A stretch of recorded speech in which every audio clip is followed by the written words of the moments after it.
Hello, good morning, and welcome to Monday, and welcome to Kate and Charity. How are you doing? Let's have a silly wave from both of you.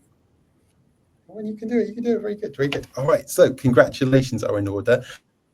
A bit belated, but you guys were the joint winners of the first Cornwall Demo Night this year. How do you feel? Fantastic. So, what was the whole experience like, Kate? What was the Cornwall Demo Night like for you? Yeah, it was nerve-wracking, exciting, fun, all mixed into one big adrenaline rush. I think when I got home, I didn't sleep for a couple of hours afterwards. But yeah, it was great to be part of it. Anyway. First time meeting lots of people and having a chance to talk about what you're doing and get great feedback from people who are in the know and in the same position. And what about you? Yeah, it was great. It's a really nice opportunity to do a hybrid event as well. So lovely to actually have people in the room as well as, you know, people at home on screens. So it's really nice. It's a different kind of atmosphere when you've got people in the room because you can bounce off them a little bit. So yeah, I enjoyed it. It wasn't your first demo night, was it, Charity? It wasn't your first one. In fact, you've hosted a few as well.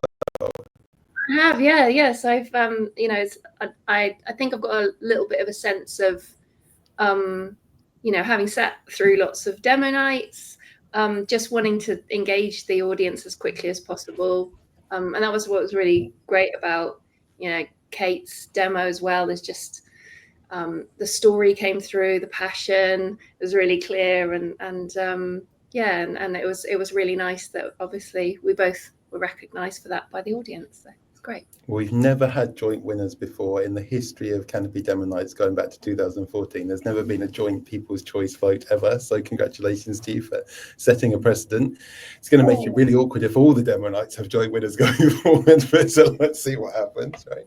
So, Kate, what's happened to your idea since demo night? What have you been doing with it? Yeah, so it's been progressing on really nicely. Being able to take the story and the confidence I've gained from all the feedback, going to surf shops, creating a marketing campaign and a marketing strategy to really focus on how we get this product out to as many people and many surfers as possible. So yeah, it's really helped me really focus on the direction of how to do that and meeting people and getting advice and learning as much as possible to make that as successful as possible. Okay, fantastic. Do you want to give everybody the one-liner about what Radical Wax is all about? Yes, so it's all about trying to change the surf wax industry. So as a surfer, I put wax on top of the board to stop me falling off. At the moment, my only option is petrochemical formulas, and Radical Wax is a natural eco surf wax that works, which is kind of the difference between what has gone before. So it's keeps you surfing but doesn't compromise the planet. Wax what works. I love that. That's brilliant. Okay. So Charity, what about you? What's happened with Mappix since the demo night, and how do you tell everybody in one line what it's all about? So yeah, we're building up some nice case studies, and we're now looking at running some more pilot projects with schools, which is great. And looking also at doing B2C instead of B2B, which will be great because we'll be taking it straight to the teacher. And again, do you know what? I've been doing this for a few years. I've never managed to pin the one-liner, Stu. I feel like there's always too much to fit in. But in a nutshell, Mappix is about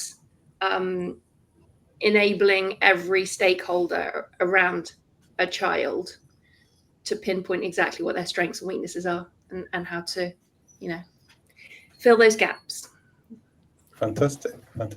Well, a bit of a random question that I didn't mention to you guys before that I was going to ask, but just a little reflection is that the last 4 interviews I've done for People's Choice have all been female founders. I wonder why that is. Do you have any thoughts? You know, do you know what made the secret sauce for you guys when you were in the room in Cornwall? You know, do you know why people voted for you? So perhaps that storytelling element, that maybe Charity being as a being in the teaching side, maybe, or having people who have maybe been in that role of speaking in front of people before. Potentially, that's just throwing it out there, really. You got communications training, I guess, Charity, right? You certainly know how to write a good story. Yeah, I mean, so as a teacher, that's the core. That's what your job boils down to. Is, you know, what nugget of information am I trying to distill? And your audience is always people who are very easily distracted, and you've got a very small window to get this information across. Okay, so you're saying demo night is like teaching kindergarten, is what you're saying, right? At primary school, right? Okay. What I'm saying is, you just get that nugget of information across as succinctly as possible, I think is. And I think that's what Kate did, like, really, really beautifully as well. Like, it looked great. And for a physical product as well, I think sometimes that can be lost, but it wasn't. It was just like the heart of the story was just really compelling. Yeah. So you guys were the first demo night we did in Cornwall this year. Not the first one done in Cornwall in total, but the first one this year. The second one was a couple of weeks ago. Rachel Morthouse won that. As People's Choice for Jam Up. Last week, I was interviewing a lady called Elodie who won for her startup called Inkspot in Lisbon. And the week before, Rita for Pioneering People, a platform for the gig economy. So it's really interesting how this is all stacking up, because everybody's got a fair chance at everything when they're on stage. But yeah, I must have a look back at some of those videos and work out what you're all doing so well to keep clinching these votes. It is like the Players Player Award in Canopy, so it's quite, you know, it's probably one of the most special things we do. Is when you get this moment where everybody in the room says, in my opinion, this was my favourite thing that happened today. That's quite a special thing. So the way we like to finish these moments of celebration is really to ask you, as now these elevated people in our community that have done something quite special, what's your best advice for a first-time founder watching this today? So I guess I'll go to you first, Charity, and then over to Kate. So I think the team is really important. Just recognizing what your strengths are, and if you don't know what your strengths are, you'll figure them out pretty soon, because you know you're wearing so many hats as a founder. So figuring out, you know, where you thrive best in the business, and you know, what's not your strength, and then reaching out to find those right people that can fill that gap, and not just fill that gap, but are like passionate about filling that gap. Own that gap, right? Yeah.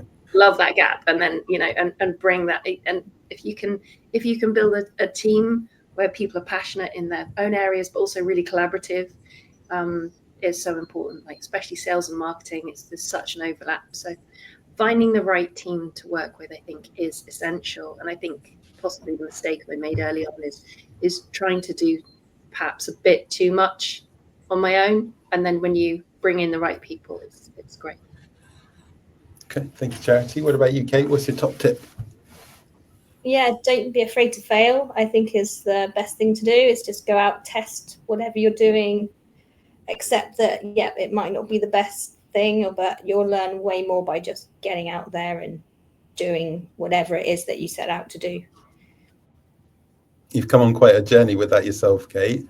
You feel confident that's the best advice now? Because, you know, a year and a half ago, I think you chastised me for giving you similar advice.